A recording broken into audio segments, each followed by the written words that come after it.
अल्पसंख्यक समुदाय में जो हमारे मुस्लिम भाई हैं, जैन भाई हैं, सिख भाई हैं, बौद्ध भाई हैं, क्रिश्चियन भाई हैं, उनकी ज़्यादा जिम्मेदारी हम लोगों को आगे बढ़कर उठानी पड़ेगी कि उनके मन में जो भय पैदा हो रहा है। बड़ी निराशा हुई हमारे पूर्व चीफ जस्टिस से, उनके कारनामों से।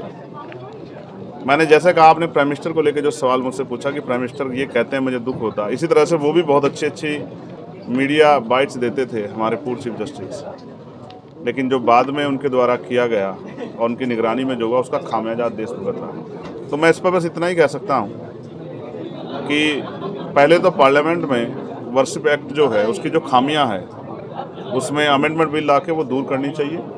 और रही बात सुप्रीम कोर्ट या बहुत सारे इंस्टीट्यूशन, ये देश के हर व्यक्ति की जिम्मेदारी बैठती है कि किसी भी धर्म के साथ अपमानजनक रवैया ना हो, इससे देश कमज़ोर होगा।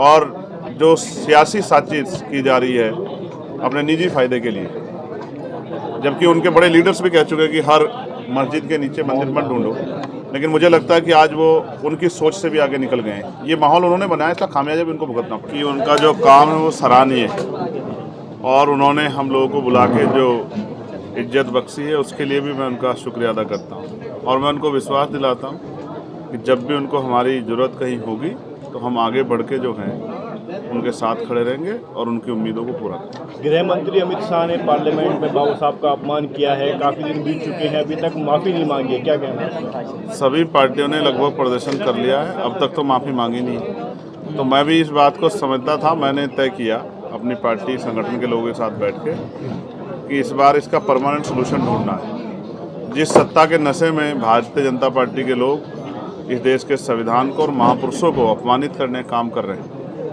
वो सभी महापुरुष जिन्होंने इस संविधान के निर्माण में योगदान दिया, और उनमें जो हमारे गुरु भी हैं बाबा साहब अम्बेडकर, उनका अपमान करने वालों को हम इस बार बहुत मजबूत सबक सिखाने के लिए तैयारी कर रहे हैं।